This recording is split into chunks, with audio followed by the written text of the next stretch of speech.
I want you to change the world, and don't think that this is going to happen peacefully or you can do it alone. We need to kill the rich.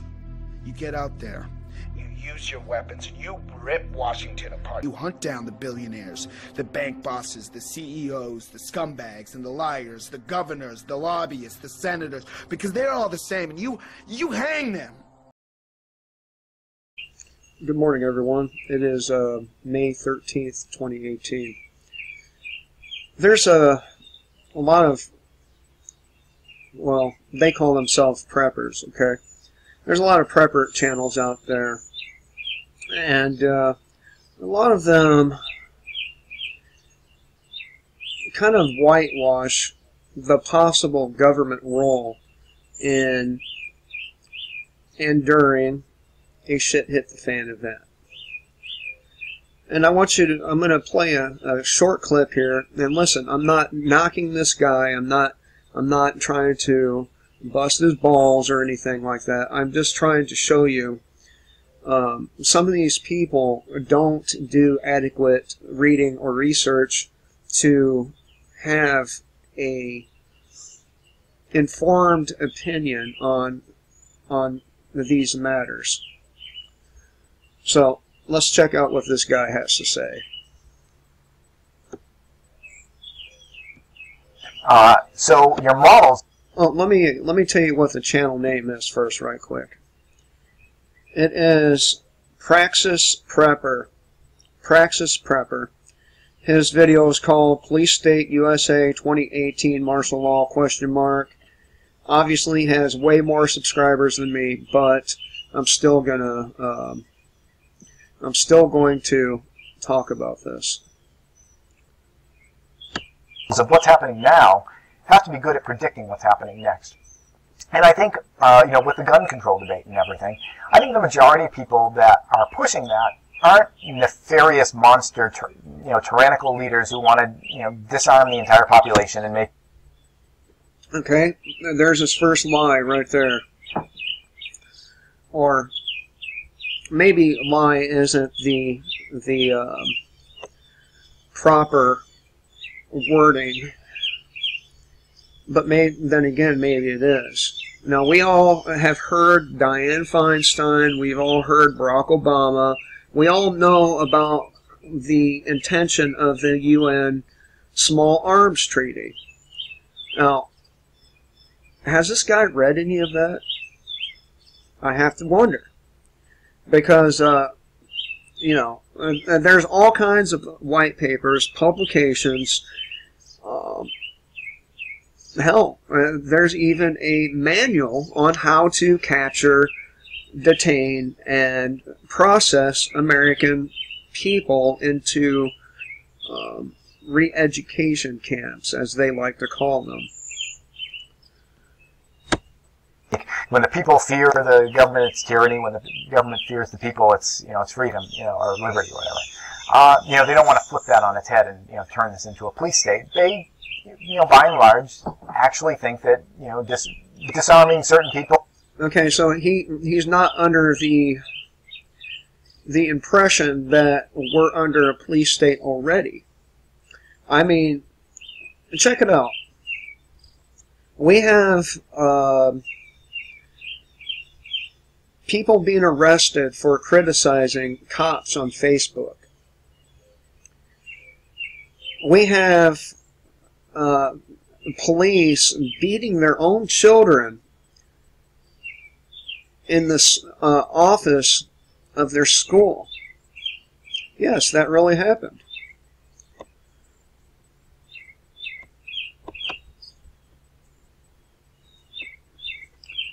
Cop savagely beats his own daughter at school and no one tries to stop him. We have checkpoints that take place on a regular basis.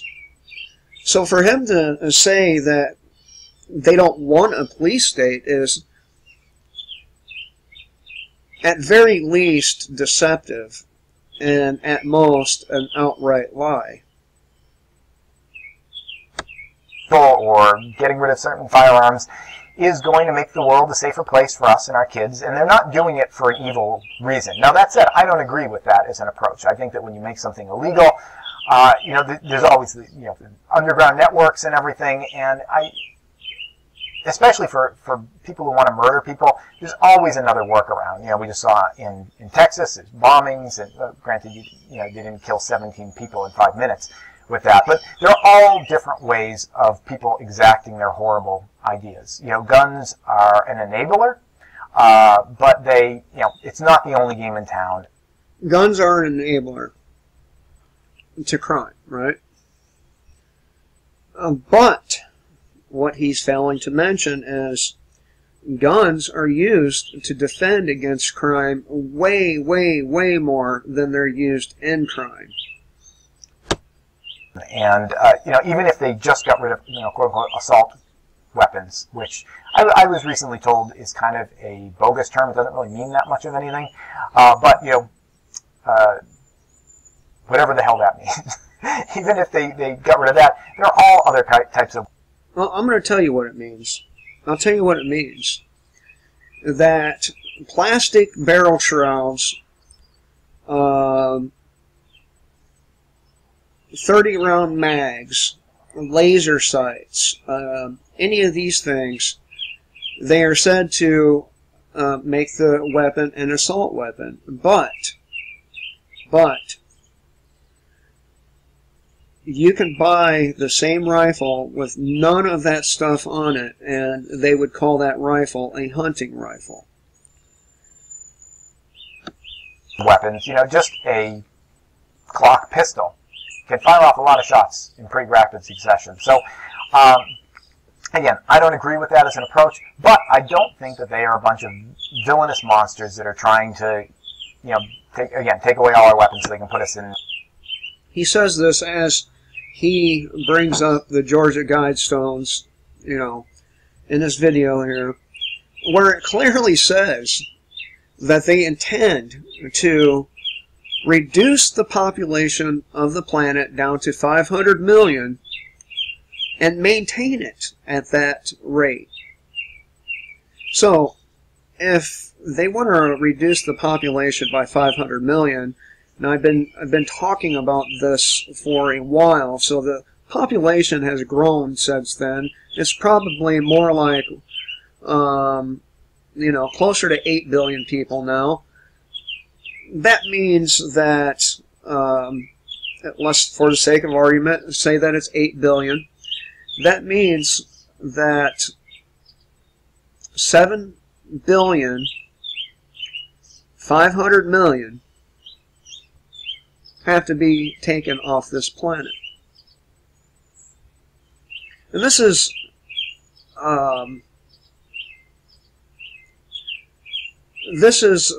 a way of thinking for many preppers. A lot of them are still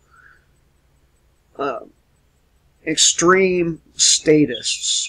They don't see the writing on the wall, and they never will, because they are supporters of the state. If you support something like the state, you're never going to admit when they do wrong. FEMA camps and gas assault. So what I think that people need to do is get a reasonable, accurate model for why people in power are doing what they're doing, and to use that to try to figure out what's going to happen next.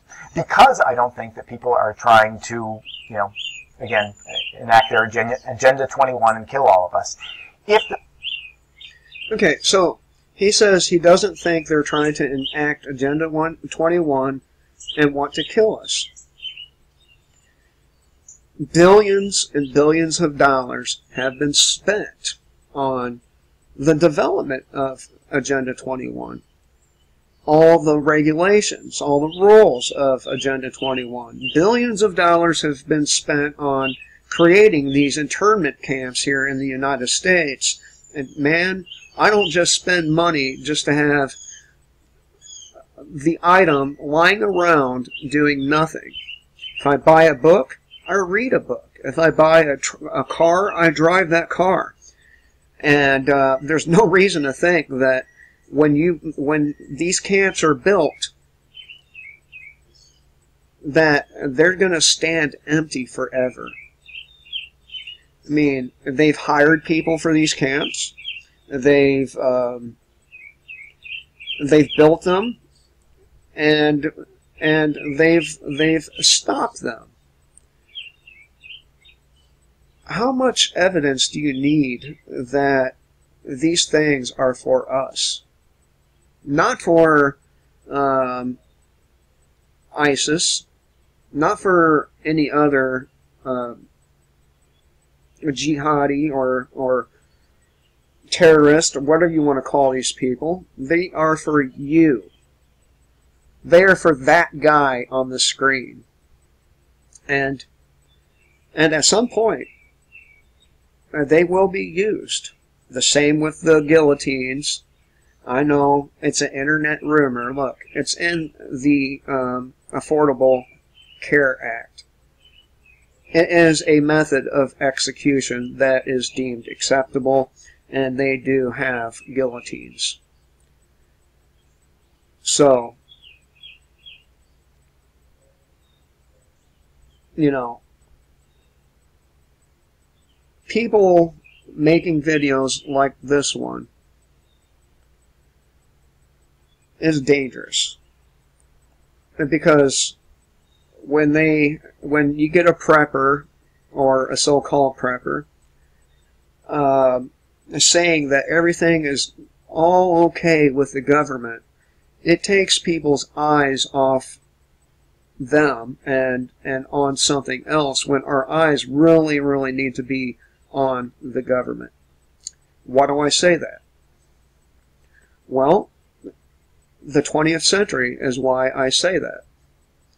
During the 20th century, government is responsible for hundreds and hundreds of millions of deaths. Some estimates are 140 some odd million. Other estimates go above 300 million. Now, you want to know what the governments do. All you have to do is go through your history, read your Bible, read other things like the Bolsheviks, like Lenin, maybe Gulag Archipelago would be a good read. Nietzsche wrote that. The nature of government, all government, our government, is force. It's coercion. You do what we fucking say, or else. The or else could be death, it could be imprisonment, it could be torture, but be assured that that or else is very, very unpleasant if you fail to comply. Now, if a government has that mentality, then what makes you think they're going to have any fucking problem killing you? For that matter, if a cop savagely beats his own child at school, just think what he's going to treat you like.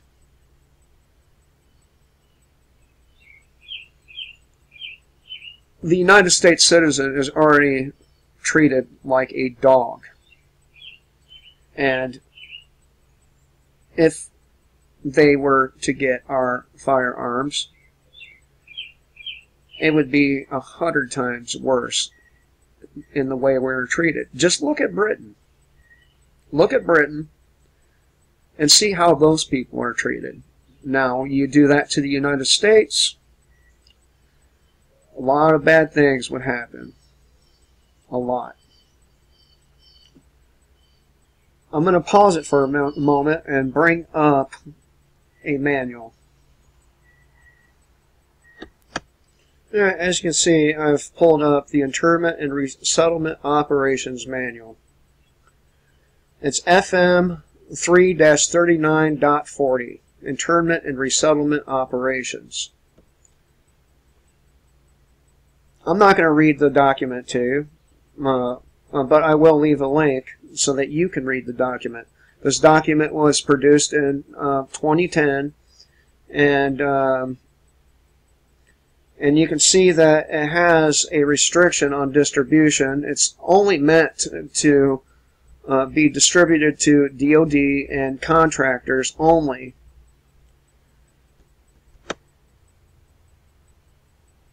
Destruction notice: destroy by any method that will prevent disclosure of contents or reconstruction of the document. Why would they need to do that if there weren't nefarious intentions? Remember, this manual is not for a foreign occupier, which, by the way, we are occupied by a foreign occupier. This is for you. This is for me. This is for anyone who decides to speak out against the tyranny of the state.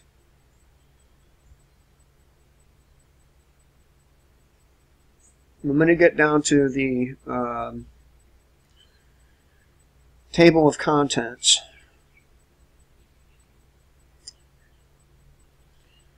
It plainly says right there, internment and resettlement operations. Chapter 1, internment and resettlement and the operational environment, conduct, principles, personal categories, or personnel categories rather, status determination, Article 5, tribunals. And by the way, if you're a person who possesses marijuana or anything like that, you will face those tribunals. Appeals to and periodic reviews of civilian attorneys. I'm going to say that again. Appeals and periodic reviews of civilian attorneys. General protection and care of detainees, U.S. military prisoners, and dislocated civilians. Agencies concerned with internment and resettlement. Let me tell you that FEMA is concerned with this. The United Nations is concerned with this, among others. National Guard, and so on. Protecting power, planning, considerations for internment and resettlement operations, military police capabilities. That was Chapter 1. Chapter 2, internment and resettlement and support of the spectrum of operations. Support to combat operations, support to stability operations, support to civil support operations, Army or Army command and support relationships, considerations within the operational area and the area of operations. Doesn't that mean the same thing? Chapter 3, command and staff roles and responsibilities. National and theater reporting agencies, roles and responsibilities.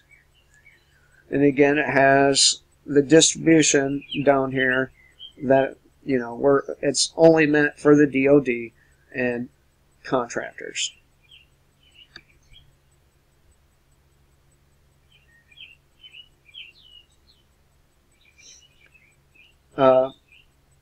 Table of contents continued. Joint Interrogation and Debriefing Center Command Military Intelligence Battalion. What that means is you will be interrogated or debriefed upon capture. You will be interviewed. Battalion, Intelligence Analyst, Human Intelligence Collectors, Interpreters and Translators, military police organizations in support of internment and resettlement operations. Staff duties and responsibilities in support of internment and resettlement, Guard Force. Number 4, Chapter 4, capture, initial detention, and screening.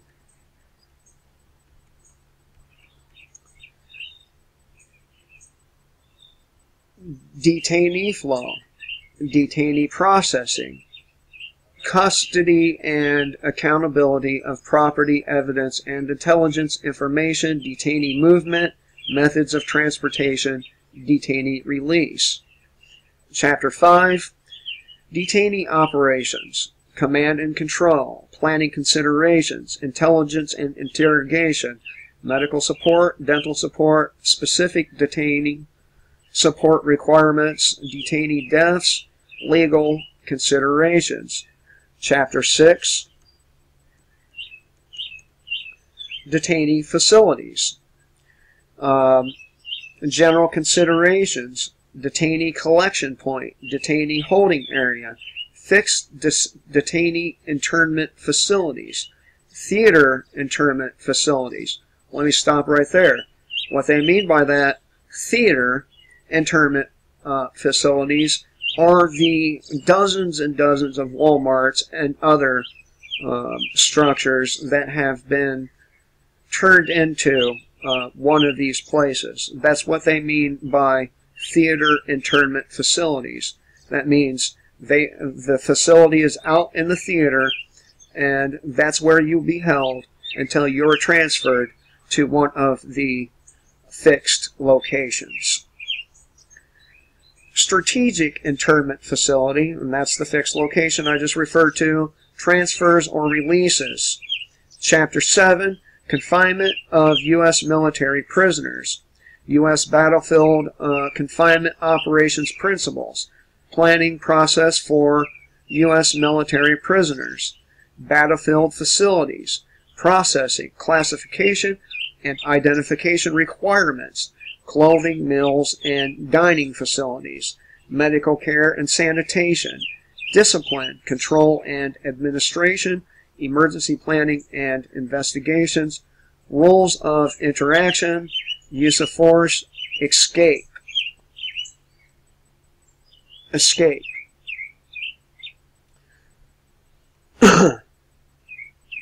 Now, we can go up to the processing, wherever that one was. See that shit? This mouse sucks, let me tell you.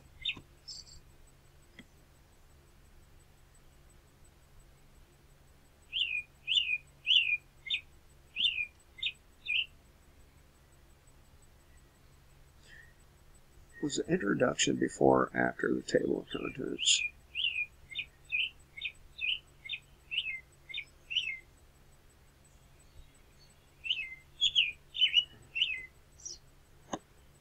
I do apologize for my fuck up here.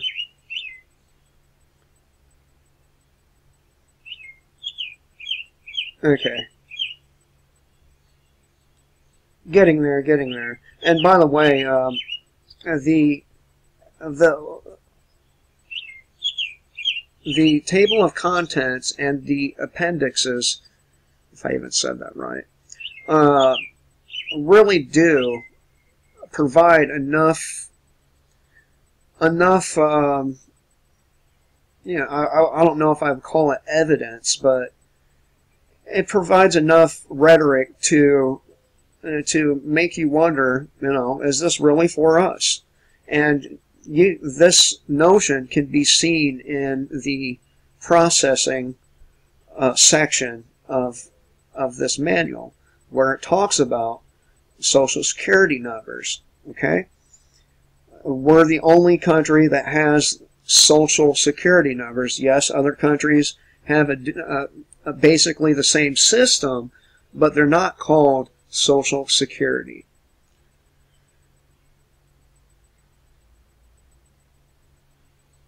Parole, and I'm gonna skip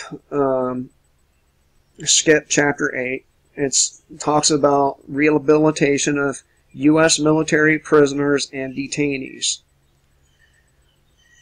Chapter 9 talks about parole, transfer, or release of military prisoners and detainees. Under what circumstances would you be released?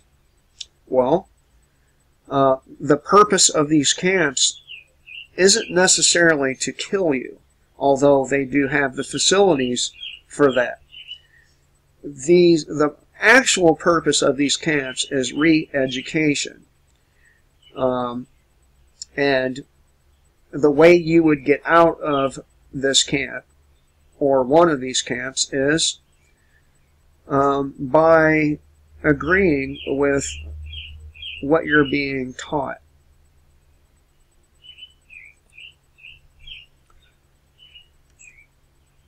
So, I made this video and pointed this out because you got guys like this individual who either deliberately try to whitewash all of the material out there that suggests, if not confirms, the government's intention for most Americans.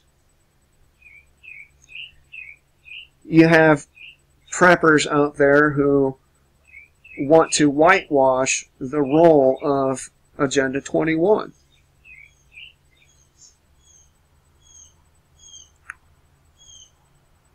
And that is very, very, very irresponsible and dangerous.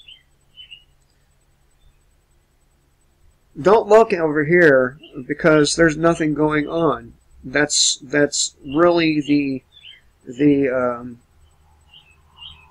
point to this guy's message. I'm not knocking him. I'm not insulting him. I'm just pointing out that he is ignoring mounds and mounds of I'll call it evidence because it's in their own words.